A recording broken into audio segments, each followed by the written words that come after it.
क्या लगते हैं आप बच्ची के? मामू लगता है। मामू लगते हैं। ऐसी क्या वजूहात थी कि बच्ची को मुलाजमत पर जाना पड़ा? पीछे कोई कमाने वाला कोई ना था, तो ये भी बीमार है, तो बेवा थी, तो इसका बेटा भी है ना, वो भी बच्चा थे, कोई कारोबार नहीं था, तो इसलिए ना फिर उन्होंने। बाजी क्या काम करती हैं? बाजी में मेरे गाल थोड़ी सख्त होएगी, पहले माफी मांग रहे हैं कान फाड़ के। बाजी क्या काम करती हैं? बाजी एक कभी ना कोठी वे भी कोई काम कुम करके ना किसी के घर का बर्तन रूटीन च नहीं करते, नहीं, रूटीन कदी कदी ਮੁੰਡਾ ਜਿਹੜਾ ਕੁੜੀ ਦਾ ਭਰਾ ਹੈਗਾ ਉਹ ਵੀ ਕਦੀ ਕਦੀ ਕੰਮ ਕਰਦਾ ਹੈ, ਐਵੇਂ ਹੀ ਹੈ ਨਾ, ਉਹ ਵੀ ਰੂਟੀਨ ਚ ਨਹੀਂ ਕਰਦਾ। ਹੁਣ ਮੈਨੂੰ ਇੱਕ ਗੱਲ ਤੇ ਦੱਸੋ, क्यों ना जालिम थोड़ी बेटियां ते जुल्म करन, जो कि गलत है।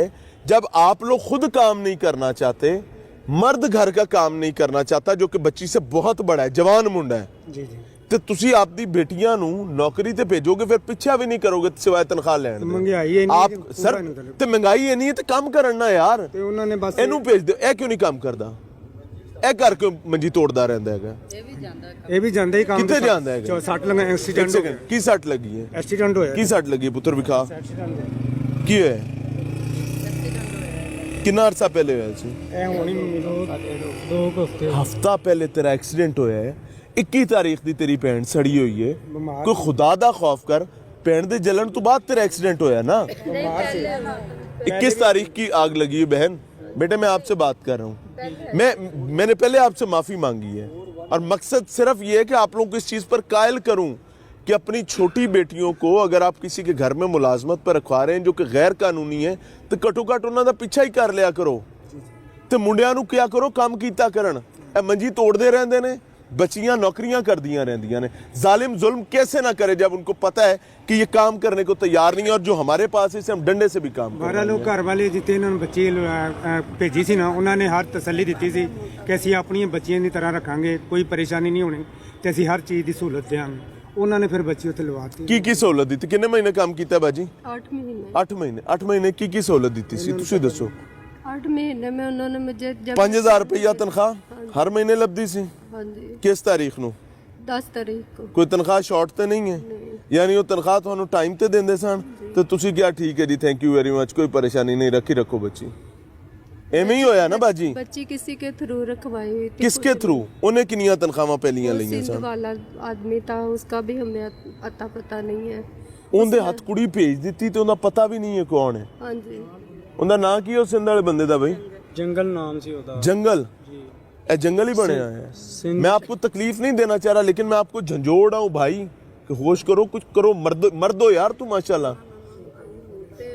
तू आपदी प्यो दी थां ते भैणां दा प्यो हैगा सी।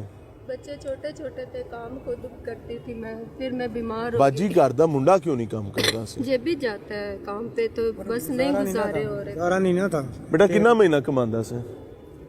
10-15 हज़ार। किस जगह काम करता था? चाचू के साथ करता था इधर। किस जगह पे? गवाल मंडी। गवाल मंडी। आखिरी दफा 15,000 रुपया कदों आया? चाचू कितने ने?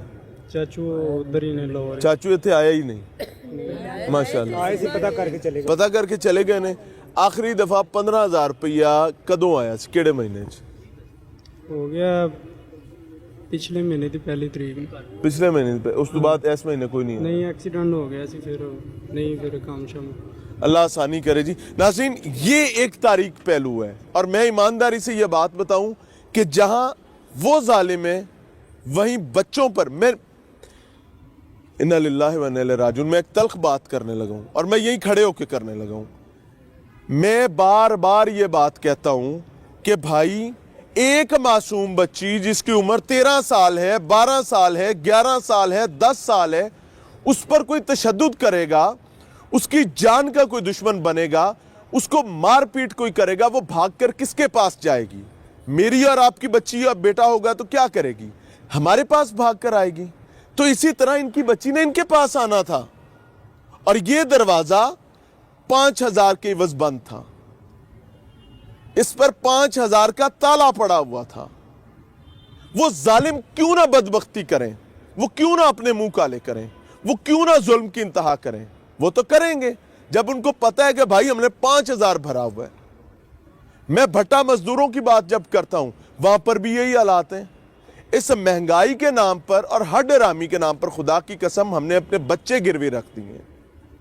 मैं ईमानदारी से, ये बच्ची अगर बोल सकती होती ना तो मैं उसको जाकर ये कहता कि बेटे अपने भाई से और अपनी वालदा से जरूर पूछना कि जब आपको पता था कि मुझ पर तशद्दुद होता है आपने मेरी हिफाजत क्यों नहीं की।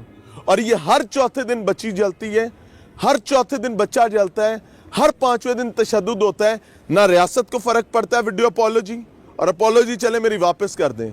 क्यों? क्योंकि आपको थोड़ी तकलीफ होनी चाहिए मेरी बात से। किसी को फर्क नहीं पड़ता, और वो बच्चा अकेला अपने तन पर सारी चीजें फेस कर रहा होता है। एक और खातून भी है। अस्सलाम वालेकुम बहन, क्या लगती हैं आप बच्ची की? इधर आगे आ जाए।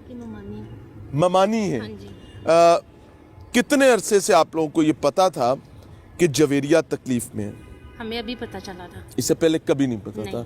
इसकी वालिदा जो जवेरिया की हैं और इसकी फुप्पो ने बताया। हाँ जी, वो जाती थी आप भी मिलने। फुप्पो हैं? हाँ जी, मैं ये आपको जाती पता थी। था कि जवेरिया को मारते हैं? मार दे। मैंने इनको कहा, जब मैं इनके साथ फर्स्ट टाइम पे गई ना तो वो औरत कहती है मैं उम्र पे से आई हूँ। पंजाबी कहते ने फुप्पी बतरी, बोलो बोलो, फुप्पी बतरी इक्को जात, हाँ जी, यानी एक जात है फुप्पी ते पतरी हाँ दी, जी। एक प्यो दी औलाद मैं होंदे ने। इनके साथ तुसां की कीता? मैं इनके साथ गई, इन्होंने मुझे कहा कि आप मेरे साथ चलो, मेरी बच्ची से मिलके आए। मैं और इसका बेटा और तीनों लोग वहाँ गए और कहते वो बीबी उम्र पे से आएगी ना तो हमने मेरी बेटी को मिलने जाना। हाँ। हम लोग वहाँ गए तो उस बीबी का अंदाज इतना भयानक था ना कि बोलने से उस बीबी को ना बोलने की तमीज़ भी नहीं थी।